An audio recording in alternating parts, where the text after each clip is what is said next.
Pendant ce temps, les psychologues et les psychiatres se mobilisent à la fois sur l'accompagnement des personnes et sur le développement de recherches sur les effets psychologiques du confinement et de l'épidémie. Ainsi, nous testons aux nouvelles technologies.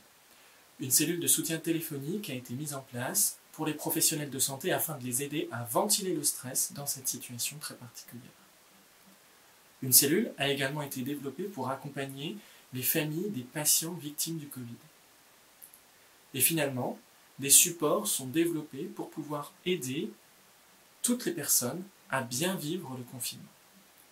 Ainsi, vous êtes dans ce qui est devenu mon studio d'enregistrement. Et chaque semaine, j'alimente avec une collègue une chaîne YouTube qui s'appelle Joyeuse Quarantaine et qui a pour but d'aider les gens à bien gérer le stress, maintenir leur couple épanoui, maintenir une communication efficace durant le confinement pour limiter les effets psychologiques. Nous sommes également mobilisés sur le plan de la recherche. Ainsi, 3 études sont actuellement en cours. Elles sont menées en partenariat avec les équipes des laboratoires INSERM et Calypsi. Ces études s'intéressent à la fois au personnel soignant, aux professionnels de santé, et à la population générale.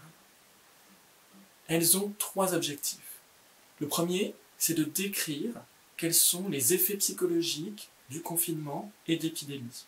Est-ce que les personnes sont plus stressées? Est-ce qu'elles sont plus tristes? Est-ce qu'elles sont plus irritables? Est-ce qu'elles ont des difficultés de sommeil? Le deuxième objectif, c'est de comprendre quels sont les facteurs sociodémographiques qui sont prédicteurs de ces difficultés. Est-ce que les personnes les plus jeunes sont plus à risque? Est-ce que les personnes qui sont confinées toutes seules sont plus à risque? Et le dernier objectif, c'est de comprendre quels sont les facteurs psychologiques qui sont impliqués dans ces difficultés. Est-ce que les capacités de gestion du stress sont déterminantes? Est-ce que l'auto-accusation est déterminante? Ces recherches vont nous permettre plusieurs choses. Tout d'abord, elles vont nous permettre d'identifier les personnes les plus à risque pour pouvoir être particulièrement vigilants. Et puis finalement, elles vont nous permettre de comprendre comment mieux accompagner les gens pour pouvoir bien vivre le confinement, bien vivre l'épidémie, et pour pouvoir les prendre en charge aussi à distance de la crise sanitaire. Donc vous l'avez compris, les psychologues et les psychiatres sont mobilisés plus que jamais avec l'accompagnement et la recherche pour pouvoir au maximum limiter les effets psychologiques de la situation sanitaire.